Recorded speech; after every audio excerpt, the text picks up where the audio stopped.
বিসমিল্লাহির রহমানির রহিম। আল্লাহ সূরা আনামের 116 নম্বর আয়াতে তার রাসূলকে বলেন, হে রাসূল, যারা জমিনে আছে আপনি যদি তাদের অধিকাংশের আনুগত্য করেন এবং তাদের পরামর্শ শোনেন, তবে তারা আপনাকে আল্লাহর পথ থেকে পথভ্রষ্ট করবে।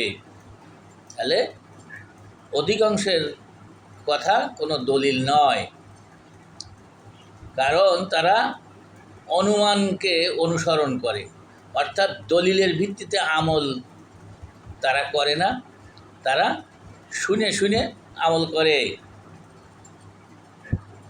বেশি লোকের কথা কোনো দলিল নয়।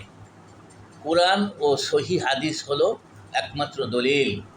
সুতরাং বুঝতে পারছেন আমল কিভাবে করবেন। আশা করি বুঝতে পারছেন। আসসালামু আলাইকুম রহমতুল্লাহ।